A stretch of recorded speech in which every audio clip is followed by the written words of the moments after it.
7 fakte për 7 bimë që dalin spontanisht në bache. A ju ka ndodhur të dilni në bache dhe të gjeni bimë që nuk i keni mbjell fare? Përshëndetje miq të baches magjike. Sot do ju njoh me 7 bimë të cilat dalin spontanisht në bache. Natyra shpesh mbjell vetë. Sot po ju tregoj se si i gjeni dhe nga një fakt interesant për secilën bimë. Le t'i shohim bashk. E para është menta pëllejgjëm, një lloj mente i egër që mund të shfaqet vetë në vende me lagështi. Ajo dallohet lehtë nga aroma e fortë karakteristike e mentës. Ja një fakt interesant. Lulet e saj shfaqen në tufa të vogla rreth kërcellit, duke krijuar si unaza me lule. Pra, nëse e shihni në bache, aroma dhe mënyra si janë vendosur lulet, mund t'ju ndihmojë që ta dalloni.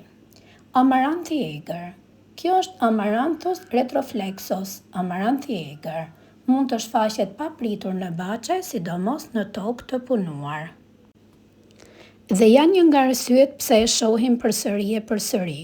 Një bimë mund të prodhojë një sasi shumë të madhe farash. Secila farë ka vitin e saj të mbirjes, pra farat do të mbijnë pas 3 vitesh.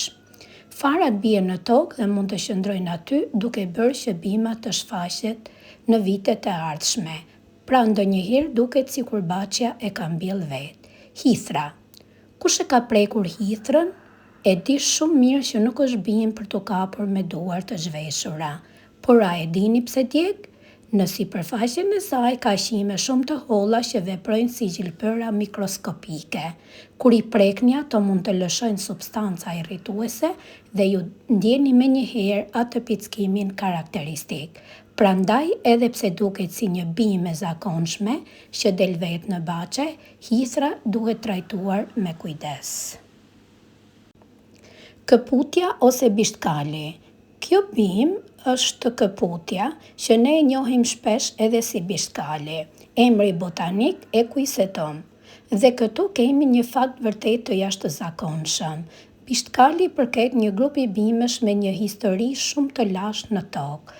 Paraardhësit e këtij grupi kanë ekzistuar shumë kohë përpara se të shfaqeshin bimët që njohim ne sot. Pra, kur shihni një bishtkali që del vetë në një cep të baches, po shihni një bimë që i përket një grupi me një histori miliona vjeçare. Lule basani. Kjo është një lule e njohur si lule basani me lule të verdhë. Në pamje të parë duket si lule e zakonshme, po ta shikoni nga afër. Në gjethe dhe në pjesët e lules mund të shihen pika të vogla të errta që janë një nga tiparet karakteristike të kësaj bime.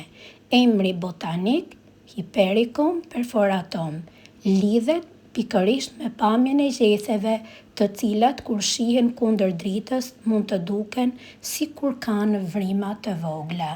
Një bimë shumë interesante që shpesh rritet vetë.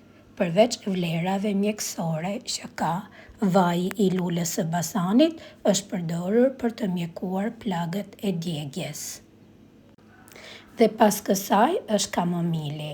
Kemi një nga lulet më të njohura, kamomilin. Ja një fakt interesant që shumë njerëz nuk e dinë. Ajo që ne e quajmë një lule kamomili nuk është në të vërtetë vetëm një lule.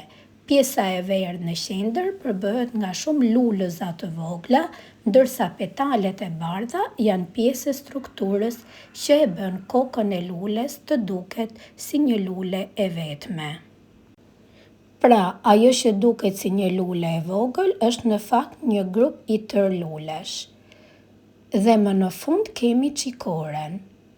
Cikorium intubas, ose çikoria si që i themi ne. Shumë veta e njohin me emra të ndryshëm, në patos e njohin prikalide.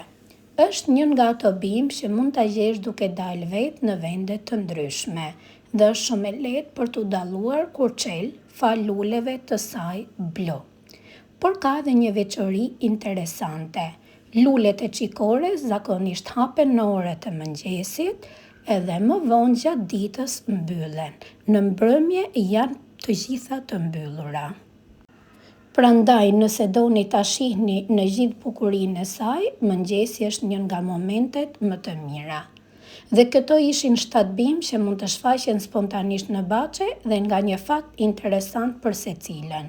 Mua më pëlqen shumë të vëzhgoj këto bimë që dalin vetë, sepse na tregojnë se bacha nuk është vetëm ajo që mbjellim ne. Ndonjëherë natyra mbjell vetë. Dhe herën tjetër që të shihni një bimë që ka dalë pa e mbjell, mos u nxitoni ta shkulni, shikojeni më parë. Ndoshta është një bimë shumë interesante që nuk e keni njohur deri atë herë. Nëse ju pëlqeu kjo shëtitje mes bimëve të egra të Bachës, më shkruani në komente. Nëse ju pëlqeu kjo shëtitje, më shkruani edhe pëlqejeni videon. Cilën prej këtyre bimëve keni parë edhe ju në Bachën tuaj? Ruaje videon dhe ndaje me miqt. Mos harro të shtypësh butonin zile për të marrë njoftimin e radhës. Shihemi në videon tjetër.